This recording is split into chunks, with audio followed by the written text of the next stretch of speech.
This is Judge Joe Brown, and we're listening to We All Be News. News-free Dixie for the 21st century. Stand up to white people like that. She says it's my cosmic duty. She said nobody challenges them. Why shouldn't you challenge them? We're supposed to just accept their word because they say so? She said no, it's our duty to seek truth. And she was always seeking truth, and she wasn't afraid to speak truth to power at any hour. Dr. Watson was so serious about what she did. And her sister Lauren was talking about it in her house. She had all this, study material and books. And yeah, well, you know what?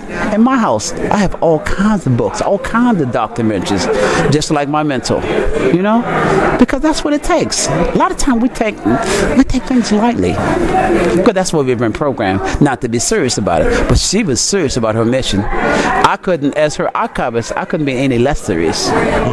Really. Because it was serious stuff she was talking about. At first I was like, okay, well, I wasn't sure where it was going. But then I said, wow, okay, let's go with it. And then I just started doing it all the time. But at the same time, as archivist, I'm learning. And sometimes when I hear some of the tapes, and I listen to them quite often, her and Mr. Fuller, now that she's gone, it feels so much like she's still here. God, it feels like she's here. Her energy was that strong. It feels like she's still here.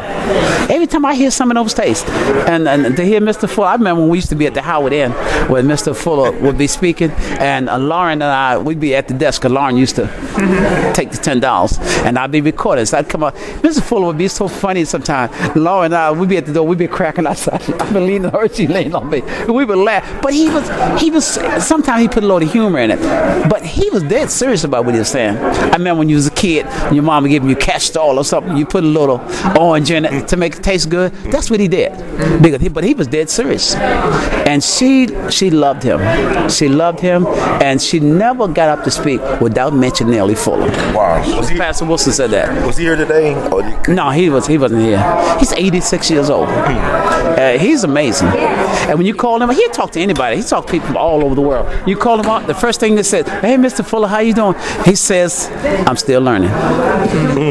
That's deep, man. He always says, I'm still learning. And that, to me, he's very humble, but he's very serious. He's a purist. He don't stray far from. Definitely. And it's sad to me sometimes, brother, that so many of our people don't know who they are. I took this picture, I don't know where it's on my phone, of him and her. This is the last time he came to speak for us. Him and her, he had put all his stuff on the board and everything, and him and her were just sitting there at the table waiting for the meeting to start. People were coming in, and I said to myself, because I had set up all my equipment, I said, that looked like a nice picture. And it's in your, can I show you? Sure. Yeah, it's in here. I took this picture. Right there. Oh, this one with her. I took that one, and I took the one with Dr. Watson with the red back. They were sitting right here. They were sitting there waiting for the meeting to start, and I said, "Whoa, that sure looked like a nice picture." And I've never seen a picture of them together before like that. Never. And something, I don't know what came on. Something just said that looks like a nice picture. Took out my little iPhone 4 and took that picture. And this other picture with Dr. Watson with the flag. You see the one with her with the red, black, and green flag? It's up here somewhere. I took that too. It's here somewhere. One of the last, a couple months ago. There's a picture. Yeah, there's a picture of her with the flag, the red, black, and green flag. We had finished the meeting, and I was taking down my equipment. I seen it earlier. Wow. It's in there somewhere. It's in there somewhere. I ain't gonna mind ain't playing tricks on me. It's in another post. And I said, Doc, let's do something nice with the flag. She said, what do you want to do? I said, try something interesting. And she held the flag up just like that. Wow. And I took that picture.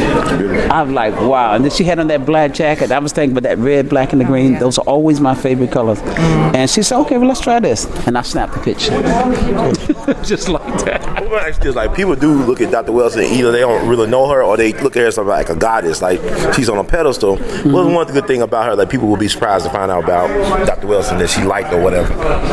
Well, as a sister said, she liked clothing. I just like the dress. She loved the music too. Any type in particular?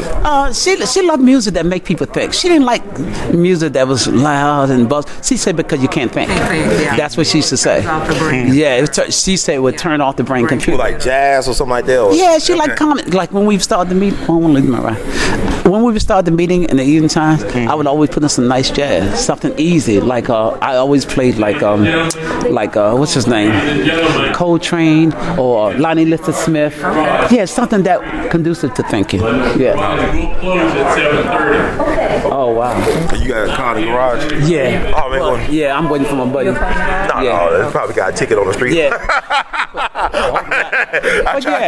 But yeah, music. She loved music. She loved music. She really. And the thing about Dr. Wilson, she was such a calm spirit. And have you talked to this lady here, Yeah. Dr. Galata? Yeah. No, Dr. Galata, the lady here. The psychiatrist, yeah. Yes, that was her colleague. They were in medical school together. She got stories to tell. She could tell you some stories about Doc when she's like really young. You can see she's 80 something. Yeah, I see them pictures of the Doc. I never know her I didn't know her as a young person. I'm like, dang, she's kind of fine. I was looking at that picture too. I'm like that. If I was back in that day. Tall, drink glass That's a water. beautiful picture. Yeah. Beautiful. That she looked Oh my goodness. Take a picture. like a model. Yeah, she looked like a model. I never saw that picture till that day. She The is one with the gorgeous. guitar. Yes. Beautiful. Oh man, that's amazing. Fine woman. Yeah. She's so beautiful. She's beautiful. But what about it? Like if people tell me all the Look time, like she's in the Panthers there though. Yeah, sure do. She's like Angela Davis. Yes. I hope this brother ain't left me. I rode with somebody else. Oh, okay, well, because it's raining. Yeah, he was in the grass. So What would be the best way to get in touch with Neely Fuller? nearly full. Oh, call him up. Like, what's his number? You know what his number off the top? Let me see. Yeah, just call him up. That would be funny. It could be some weird. No, because he talk to anybody. Yeah, he talk to strangers all the time. All the time. You could ask him anything, and he's very honest. Who that is right there? Sure, show you. There it is right there. Oh, let me He take took on pictures. me Yes. about her. Tom Egg, you ready? There you. Okay, so it's 202-484-5461. Yeah, put it in. Neely Fuller, yeah. You ready, Mimi? Type it in. 202-484. Yeah, just call him up.